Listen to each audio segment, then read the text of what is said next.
There's still no certainty this afternoon about how many people may have died underground in the Virginia area of the Free State after a Lesotho national told the Lesotho consulate in Welkom that 31 people had died underground. Yesterday, as you know, the Mineral Resources and Energy Minister Gwede Mantashe said it would be very difficult to get the bodies to the surface because there's so much methane gas in the mine shaft.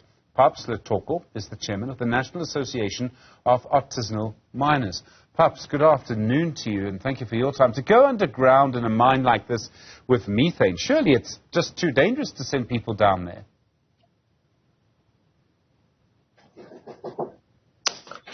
Thank you, Stephen, and thank you for having me on your show. Yes, it's quite dangerous sector, and that happens only because these places are not adequately rehabilitated. The large-scale mines that used to operate in these mines, they have left them just like that. As you can see on the videos of today or of yesterday when the minister went there, you can even see that the area, it is not barricaded. Even children can easily get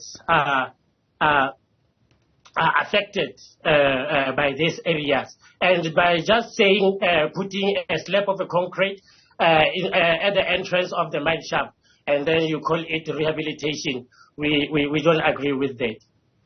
The minister said yesterday that, in fact, the mine owner had done a pretty good job of trying to rehabilitate it, and that, in fact, they had blasted the entrance closed.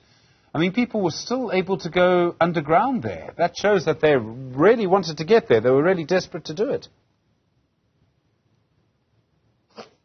Yes, the economic situation in our country due to high rate of unemployment. And also, as you would know, the neighboring countries like Lesotho and Zimbabwe, they are having the very same problem. So that makes and due also to our porous borders, that makes the sector to thrive. These miners, we are told, went down 1 kilometer underground.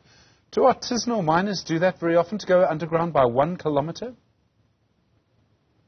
Mostly our members of the National Association of Artisanal Miners are working on the surface, on the mine dams, because underground is dark world, and if it happens that they meet with these gangsters, which are very heavily armed, so they are getting caught in the crossfire. So they no longer, local artisanal miners are no longer going underground due to its danger. And people from Lesotho, and not only of these rival gangsters underground, also because of these methane gases that are also there in the underground. And the people who do this, you talked about people from Lesotho and Zimbabwe. Are those the main countries that people come from who are involved in illegal mining?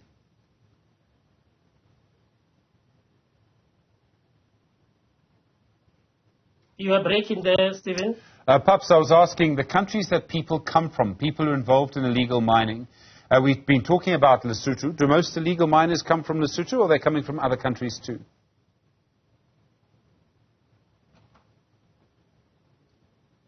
Yes.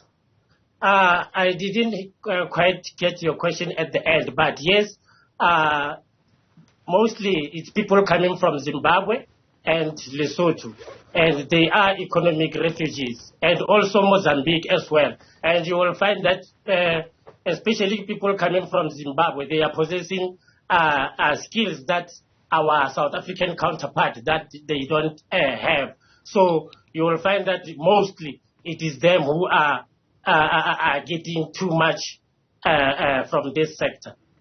Perhaps, and the company. What do you think government could do to make artisanal mining safer? A lot of the mining is illegal. If it was made legal, would that make a difference? Would that make it safer? Yes. Remember, South African Constitution is being held as the best in terms of the protection of human rights globally. But we are very, very way back in terms of human rights violations that are happening because of the illegality and not regulating the sector. Last year, on the 31 March, the minister has amended the policy, artisanal small-scale mining policy. So there is no political will in the implementation of formalization of this mine operations, artisanal small-scale mine operations and groups that have registered themselves as cooperatives. They are still being harassed and still being targeted and treated like zamazamas by the DMRE and also the SAPS. So it undermines their efforts and also our organizational efforts into formalizing this sector. I mean, I think that government's never going to allow people to go underground in informal mining because it's so dangerous. So what do you think government should do? I mean, can they really let people do something that is dangerous without, helmets and equipment? Do we need to have a completely different discussion about how we manage this? Yes, on our policies development, ASM policy development, our submission was that when underground workings are made safe for artisanal miners to go, then they should be allowed to go and recover those minerals. Remember, these large-scale minings, some of them are not, minerals are not depleted.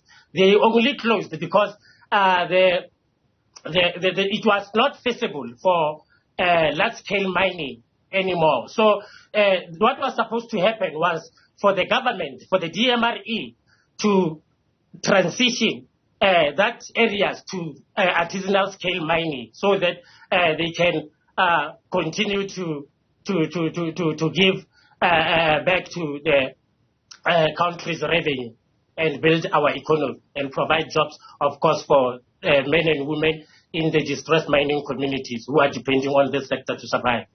How much money do people actually make in the sector? It's incredibly hard work. Some people are living underground for 6 months. Are they making much money from it? They are not making much money. They are getting exploited. And remember, some of these people, they are not getting down there voluntarily. They are being recruited at the neighboring countries with the promise of greener pastures when they get into South Africa. Only for them to find out when they get here, they are being recruited by the syndicates who are forcing them to go underground and work as the slaves. So there on the underground also, the foods that they are getting to survive, water, they are buying it with their cheap with their labor.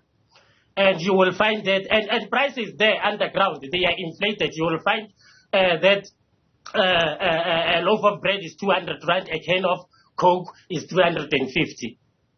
Sure. Paps Lethoko, thank you, Chair of the National Association of Artisanal Miners, gives you an understanding of the actual underground economy involved in illegal mining and artisanal mining in South Africa.